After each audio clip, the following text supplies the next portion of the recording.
करते हैं। हमें बचपन से ये बताया गया कि मुगल ने देश पर आक्रमण किया, नहीं, देश पर आक्रमण मुसलमानों ने किया था। हमें यह बताया गया कि इस देश पर आक्रमण अंग्रेजों ने किया, नहीं, इस देश पर आक्रमण ईसाइयों ने किया था। और ये मुसलमान और ईसाई जो बाहर से आए, हमने इनको फिर भी अपनाया, इस देश में जगह दी, स्थान दिया, प्यार दिया, इन्हें इनको बनाने दिए, मस्जिदें बनाने दिया, इनको इनका गिरजाघर, इन्होंने हमारे धर्मांतरण भी कराए। और आज हालत यह है कि भारत के 9 राज्यों में और 200 जिलों में हिंदू अल्पसंख्यक हो गया है। और यही चिंता सताए रहती है। तब आज हम सब एकत्रित इस मंच पर होकर यह चिंतन मनन करते हैं कि हम हमारे देश की और हमारे धर्म की रक्षा कैसे करेंगे, क्योंकि धर्म बचेगा तो ही देश बचेगा, नहीं।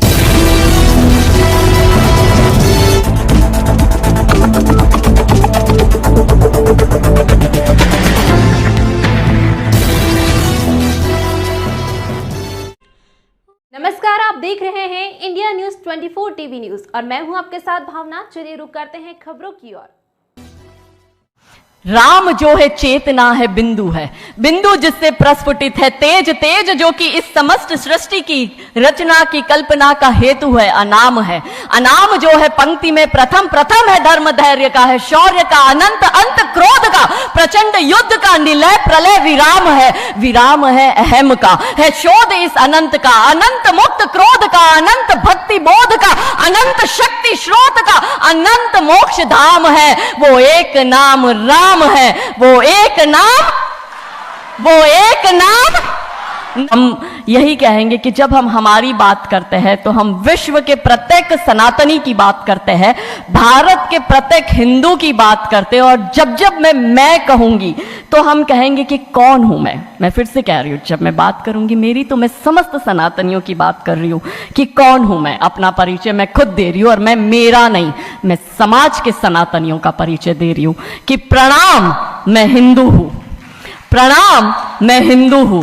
रुद्राक्ष की माला मैं भी मैं हूं, कृपान कटार और भाला मैं भी मैं हूं, श्वेत भी हूं और शुद्ध भी मैं हूं, विरुद्ध हो मेरे तो युद्ध भी मैं हूं, इतिहास में बहा आंसू और खून भी मैं हूं, अब जो कह के मिलेगा वो सुकून भी मैं हूं, कि इस धरती का मैं केंद्र बिंदु हूं। प्रणाम, मैं हिंदू हूं।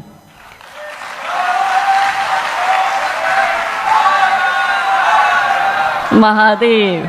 चिता की अग्नि गंगा का पानी, चिता की अग्नि गंगा का पानी, सप्त ऋषियों सा ब्रह्म ज्ञानी भी मैं हूं, सियावर राम का हनुमान भी मैं हूं।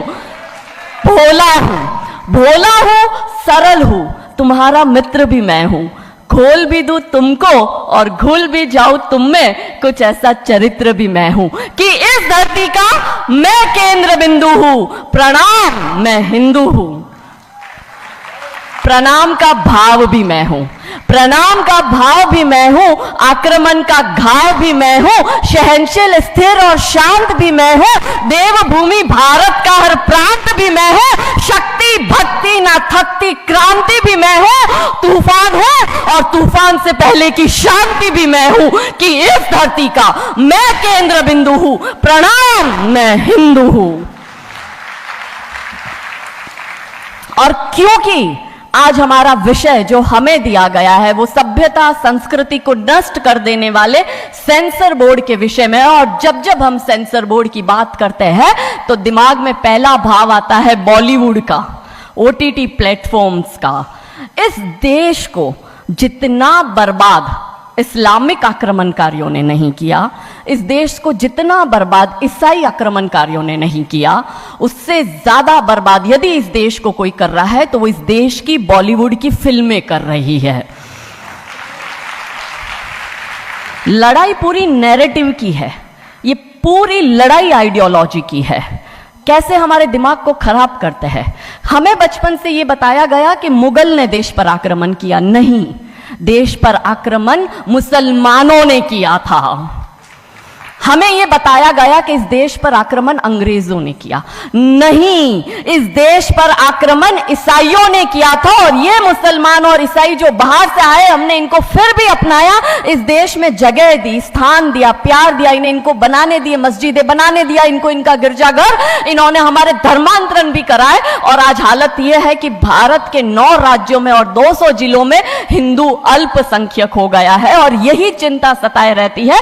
तब आज हम सब एकत्रित इस मंच पर होकर यह चिंतन मनन करते हैं कि हम हमारे देश की और हमारे धर्म की रक्षा कैसे करेंगे, क्योंकि धर्म बचेगा तो ही देश बचेगा, नहीं तो सिर्फ अवशेष बचेगा। कृष्ण बचेंगे, राम बचेंगे, चारों पावन धाम बचेंगे। इसलिए धर्म की रक्षा जरूरी है। और इस देश को बर्बाद करने का सबसे बड़ा षड्यंत्र जब सेंसर बोर्ड द्वारा बॉलीवुड के माध्यम से किया जाता है, तब 3 स्टेज पर, क्योंकि हम कहते हैं ये देश जो है वो है धरती माता, हम इसे कहते हैं भारत माता, यहां देवियों का नाम पहले लिया जाता है, तो कैसे नैरेटिव बदला जाता है कि इस देश की महिलाओं का दिमाग खराब कर दो, देश अपने आप खत्म हो जाएगा। साउथ अफ्रीका की एक बहुत बड़ी यूनिवर्सिटी में कहा गया था कि किसी भी देश को बर्बाद करने के लिए वहां पे बम, बारूद, गोला, असला दागने की, मिसाइल दागने की जरूरत है ही नहीं। आप उस देश की सामाजिक व्यवस्था, सांस्कृतिक व्यवस्था, शैक्षणिक व्यवस्था और पारिवारिक व्यवस्था को खत्म कर दो, वो देश अपने आप खत्म हो जाएगा। अब यही षड्यंत्र चल रहा है। कैसे चल रहा है? 3 स्टेज पे काम होता है। 25 वर्ष तक की बच्चियों को बिगाड़ने का काम बॉलीवुड अपने टीवी सीरियल के माध्यम से करता है। 25 से 35 वर्ष की शादीशुदा महिलाओं का जीवन और उनके परिवार को बर्बाद करने का काम एकता कपूर जैसी महिलाएं अपने टीवी सीरियल के माध्यम से करती है। और जो नौकरी करती हुई बहन, बेटियां, महिलाएं हैं, जो कि वर्किंग विमेन हैं, उनका दिमाग खराब करने का काम ये ओटीटी प्लेटफॉर्म्स अपने वेब सीरीज के माध्यम से करता है। कैसे करता है, मैं संक्षिप्त में एक एक उदाहरण देकर आपके समक्ष रखूंगी। और बहुत जरूरी है कि जब हम तो एक साधारण व्यक्ति है, हम संसारिक जीवन में रहते हैं, लेकिन यहां पर जो उपस्थित हमारे संतगण है, महंतगण है, इनके बहुत बड़ा फॉलोअर्स ग्रुप रहता है, बहुत से लोग आते हैं, बहुत सी महिलाएं आती है। ये बात वहां तक पहुंचे क्योंकि वो यहां पर उपस्थित नहीं है, पर हमें पता है कि वीडियो के माध्यम से हमारे संत श्री, हमारे महंत श्री हमारी ये वाणी जो है उन तक पहुंचाएंगे कि कैसे करते हैं। ये एक फिल्म बनाते हैं 25 वर्ष की तक की बच्चियों को कैसे बिगाड़ना है। हिंदुओं के परिवारों को बिगाड़ने के, तोड़ने के षड्यंत्र चल रहा है। और सिर्फ एक हिंदू को नहीं खराब करना है, उसके पूरे के पूरे कुटुंब को बर्बाद कर देना है। तो एक भारत की महिला 2 परिवार को जोड़ती है, मायका पक्ष और ससुराल पक्ष। और हम कहते हैं कि भारत की परिवार व्यवस्था जो है वो मानवता की सबसे बड़ी देन है। तो इसी व्यवस्था को खत्म कर दो। कैसे कर दो? तो ये एक फिल्म बनाते हैं अतरंगी रे। हमारी क्योंकि दीदी भी यहाँ उपस्थित है जो कि सेंसर बोर्ड में सदस्य है, तो हम इतना उनसे विनती करेंगे कि हमारी ये बात भी उन तक पहुंचाए। सिस्टमैटिकली ये फिल्मों में लड़की दिखाएंगे हिंदू की, लड़का दिखाएंगे मियाँ भाई का, और उसमें भी दिखाएंगे कि वो लड़का चाहे अनपढ़ हो, चाहे गवार हो, चाहे आतंकवादी हो, चाहे पंचर छाप हो, और वो हिंदू की लड़की चाहे कितनी पढ़ी लिखी हो, लेकिन उसका परिवार जो है वो रूढ़िवादी है, वो रिग्रेसिव है, और उसके सामने यदि वो घोड़ा भी चला रहा है, खच्चर टट्टू भी चला रहा है, तो वो बड़ा प्रोग्रेसिव है, वो बड़ा संस्कारी है। कैसे करते हैं? ये एक फिल्म बनाते हैं अतरंगी रे। अतरंगी रे फिल्म में जो कि आज की युवा बच्चियों का लेटेस्ट क्रश है, सारा अली खान हीरोइन लेते हैं। हमारी युवा बच्ची इसको फॉलो करती है। उसमें यह दिखाते हैं कि सारा अली खान जो एक मुस्लिम लड़के के प्यार में पड़ जाती है और अपने परिवार से विरोध कर उनसे लड़ झगड़ कर ट्रेन में बैठकर वो भाग जाती है। उसी ट्रेन में एक संवाद होता है उस पिक्चर के हीरो का और उसी हीरोइन का। दोनों अपनी अपनी लव स्टोरी शेयर करते हैं।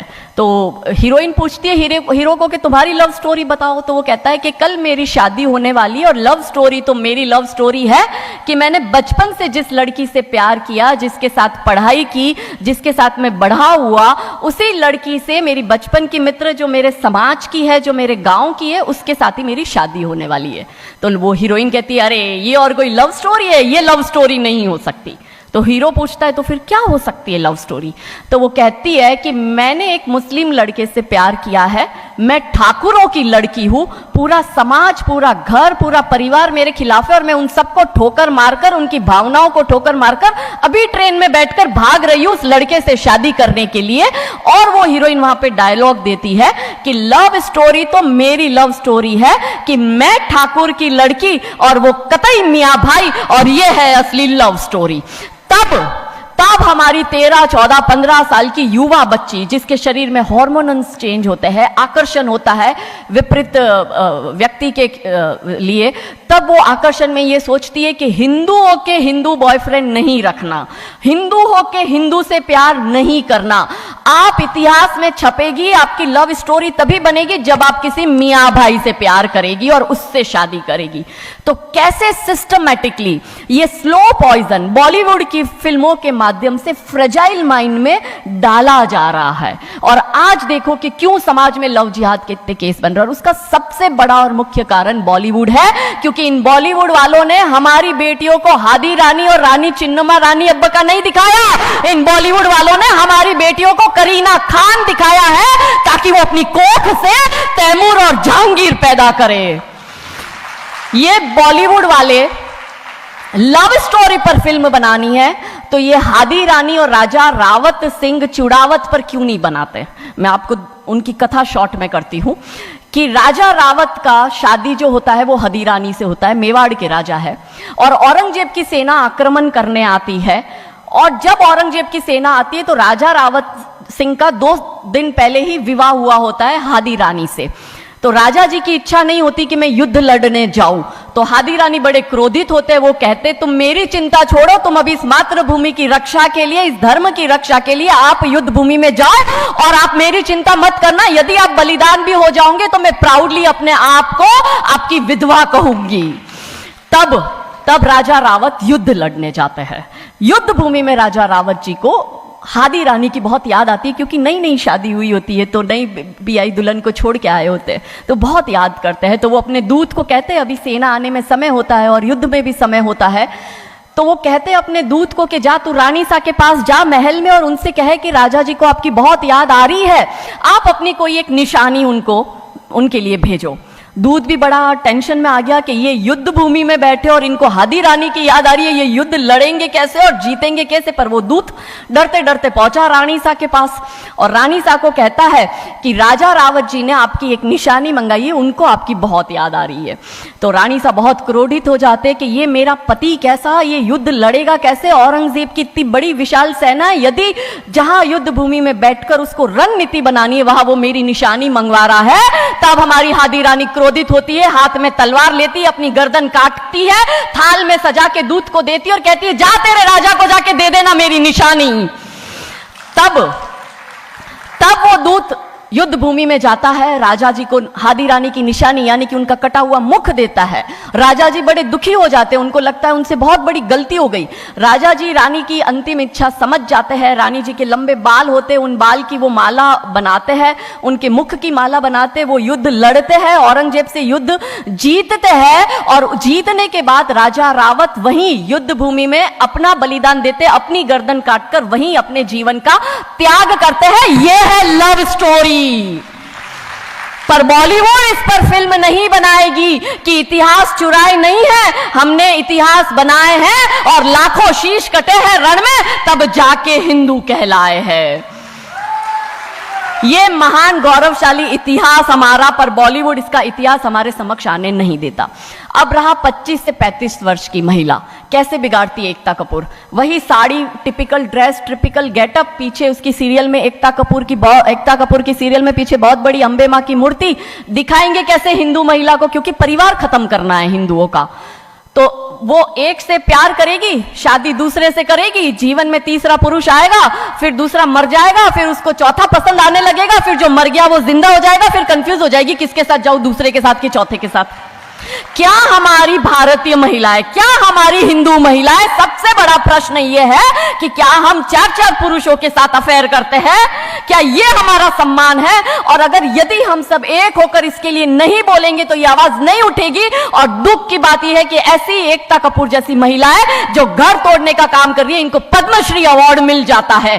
कैसे मिलता है? भारत सरकार से इस भूमि पर खड़े होकर मैं निवेदन करती हूं कि आप ऐसी महिलाओं के पद्मश्री वापस लो, क्योंकि ये महिलाएं हिंदू परिवारों के मकान घर तोड़ने का काम कर रही है। और तीसरा और अंतिम, नौकरी करने वाली बहनों का दिमाग कैसे खराब करना है। तो ओटीटी प्लेटफॉर्म के माध्यम से ये दिखाएंगे कि यदि आप नौकरी कर रही है तो आपके सास ससुर आपके पैर की जूती, आपका पति आपके पैर की जूती। बच्चा पैदा करने के लिए आपको किसी से शादी करने की जरूरत नहीं है, आपको ससुराल व्यवस्था में रहने की जरूरत नहीं है, और आप है फेमिनिस्ट। और स्त्रीवाद का झंडा दिखाकर हमारी बहन बेटियों को एक हाथ में शराब का ग्लास, दूसरे हाथ से सिगरेट फूको, अंग्रेजी में गालियां बको और आप अपने आप को फेमिनिस्ट कहो। क्या यह फेमिनिज्म है भारत की धरती का?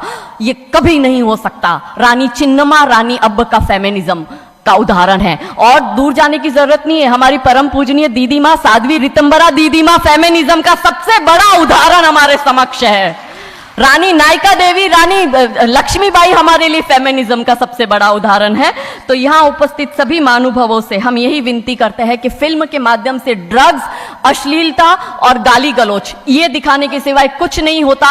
तो हम सब मिलकर एक साथ एक आवाज उठाए कि इन चीजों का बंद होना बहुत जरूरी है, क्योंकि आने वाली पीढ़ियों को बर्बाद करने का काम ये लोग अपने टीवी सीरियल और फिल्मों के माध्यम से कर रहे हैं। और क्योंकि शुरुआत भगवान राम जी के नाम से करी थी, तो अंत भी हम भगवान राम जी के नाम से करना चाहेंगे कि कौन है राम।